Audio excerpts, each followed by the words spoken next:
Guys, welcome back to my channel. So in today's class, what are we going to do is we are going to understand this relationship with the help of this diagram. So to understand this relationship, first we should know that what is angle, what is this I, E and R. Basically, this I, E and R is angle of incidence, this E is angle of emergence, and this R is angle of refraction. Not, guys, please note, it's not reflection, it's refraction. That is, angle of incidence is equal to angle of emergence, but angle of emergence is greater than angle of refraction. Now अब आपको लगेगा कि इसका meaning क्या हुआ, हमें कैसे पता चला कि ये दोनों इक्वल हैं और I and E, angle of incidence and angle of emergence equal है and angle of emergence is greater than angle of refraction. तो अभी हमें कैसे पता चला?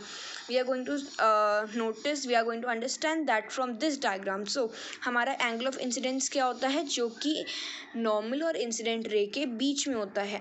ये हमारी normal, ये हमारी incident ray, इसके बीच में है हमारा angle of incidence. Fine. अब हमारे पास R. What is R? Angle present between refracted ray and normal is known as angle of refraction. Now what is angle of emergence? जब हमारी रे ग्लास स्लैब से होकर अब दूसरे मीडियम में जा रही है, ग्लास स्लैब से बाहर निकल रही है, तो उस रे को हम बोलते हैं emergent ray. और angle present between emergent ray and normal, see this is normal, dotted line, this is normal. Angle present between normal and emergent ray is known as angle of incidence. ठीक है, तो इससे हमें पता चला कि angle I और angle E, that is angle of incidence, equals to angle of emergence. हम एज वी कैन सी कि आई और ई ऑलरेडी इक्वल लग रहे हैं, but we can also see that, we can also notice, observe that कि ये जो angle of E, angle of emergence है, ये कितना बड़ा लग रहा है एंगल ऑफ रिफ्रैक्शन से. इसीलिए angle of emergence is greater than angle of refraction. Fine. So अब आपके एग्जाम्स में एक बहुत इंपॉर्टेंट क्वेश्चन आता है that incident ray is parallel. ये रीज़न है हमारा, और ये हमारे पास एक स्टेटमेंट है कि incident ray is parallel to emergent ray. Incident ray is parallel to this emergent ray. Fine, ये हमारे पास एक स्टेटमेंट है. ठीक है, और अब इसका रीज़न जो होता है वो बहुत इंपॉर्टेंट होता है, विच usually comes in your examination in reasoning questions. And what is the reason of this statement? Because extent of bending of light rays equal and opposite. अब आप कहेंगे कि मैंने तो इसको एक्सप्लेन ही नहीं किया.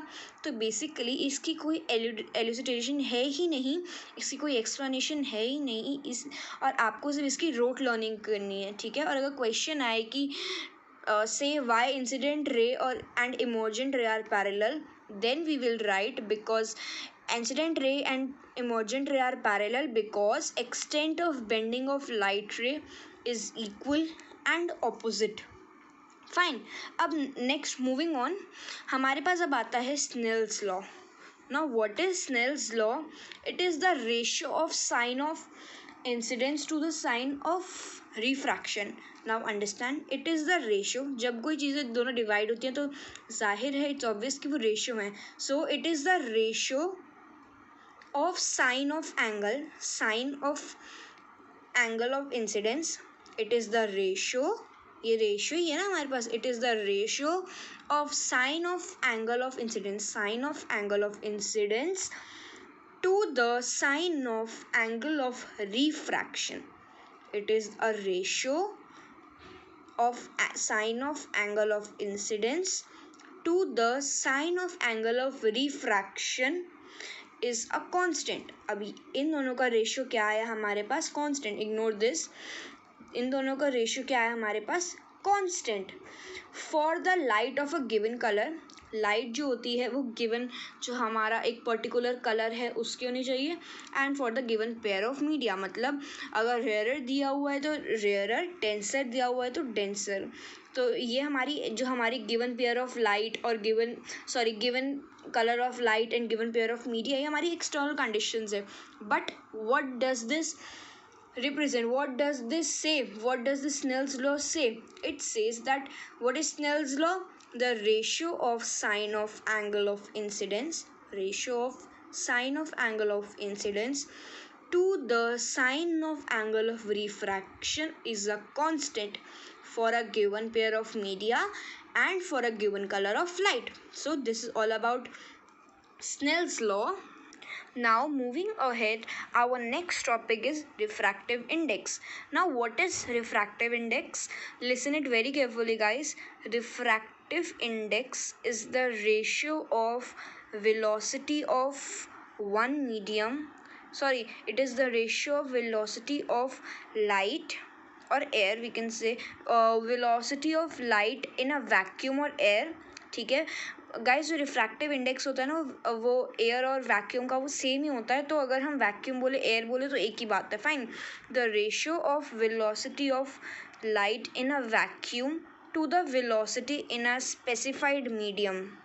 I repeat, the ratio of velocity of light, the ratio of velocity of light in a vacuum to its velocity in a specified medium is known as refractive index. This V stands for velocity of light. और एक ratio of velocity of light in vacuum to its velocity in a specified medium. What is the meaning of specified medium here? Specified medium means कि कोई भी medium हो सकता है हमारे पास, कोई मेटल, अलग अलग मेटल के अलग अलग रिफ्रैक्टिव इंडेक्स होते हैं. ठीक है, तो बेसिकली ये होता क्या, रेशियो होता है. ठीक है ना, तो हर एक मीडियम के, हर एक ग्लास, अलग अलग मेटल, वाटर, अलग अलग लिक्विड्स के अलग अलग हमारे पास रिफ्रैक्टिव इंडेक्स यानी कि रेशियो होते हैं. अब ये इसका मीनिंग क्या हुआ जब भी मैंने इतनी बड़ी डेफिनेशन बोली?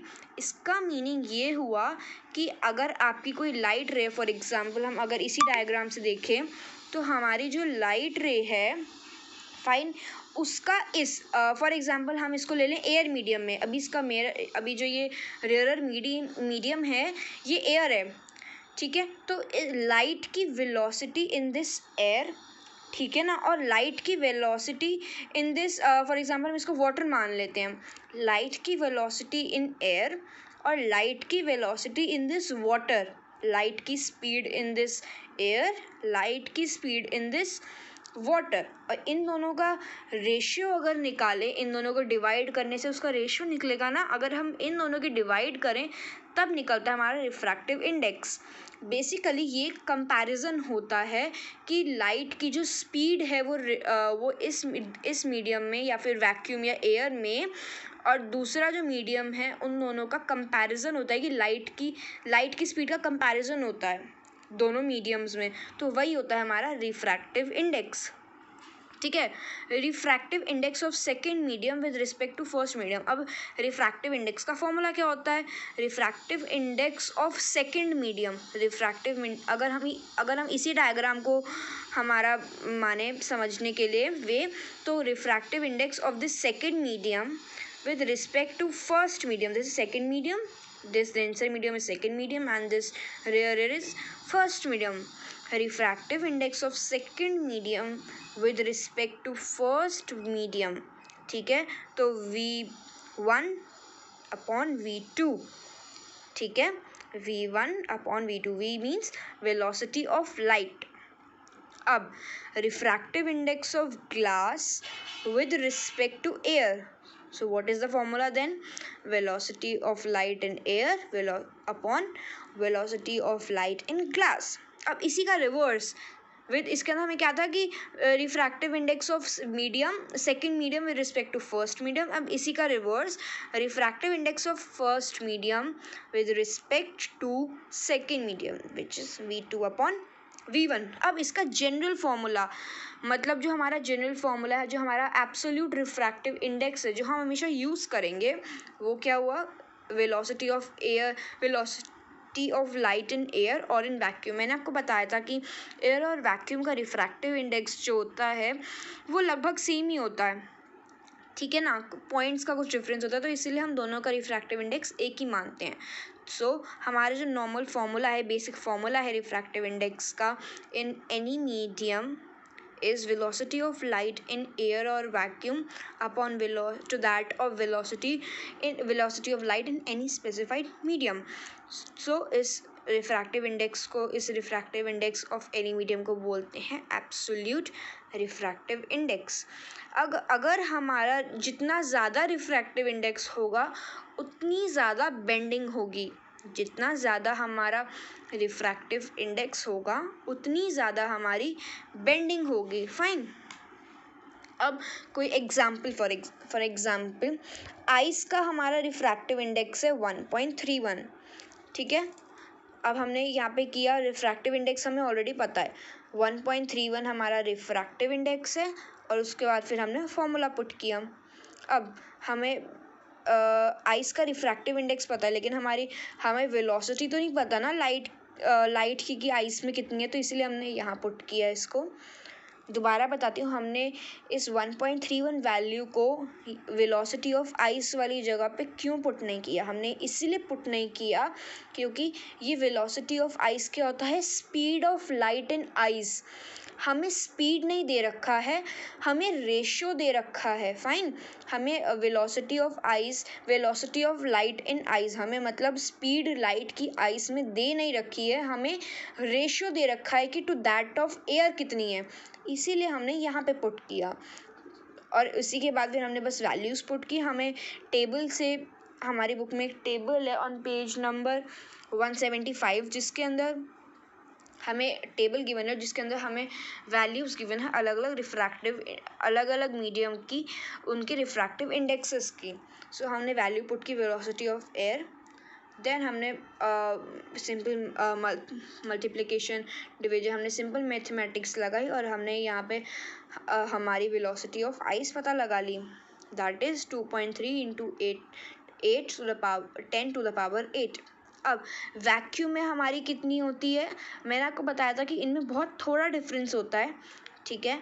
तो वैक्यूम की कितनी होती है refractive index, 3 into 10 to the power 8, and air का इतना होता है 2.99 into 10 to the power 8 metre per second. तो यू कैन सी कि बस पॉइंट्स का ही डिफरेंस है। सो इसीलिए हम इन दोनों को लगभग सेम ही मानते हैं। अब फॉर एग्जाम्पल हमारे पास क्वेश्चन आ जाए, what is the meaning of refractive index of benzene equals to 1.5। अगर हमें दे दिया जाए कि बेंजीन एक मेटल है, उसका रिफ्रैक्टिव इंडेक्स 1.5 है। फाइन। तो इसका क्या मतलब हुआ guys, please ignore the writing. It means that ratio of velocity, it means that ratio of velocity, guys please leave it, मैं इसको अभी बाद में समझाती हूँ, अब हमारे पास क्वेश्चन 2, अभी प्लीज़ इसको इग्नोर कीजिए, ये क्वेश्चन बाद में भी हमारे इंटेक्स क्वेश्चन में मैं उससे समझाऊंगी। ये शायद इतना अच्छा एग्जाम्पल नहीं जिससे आपको समझ में आए, तो हम इस question, moving on to this question, हमारे पास फॉर एग्जाम्पल 3 मीडियम्स हैं। We have 3 mediums naming A, B and C।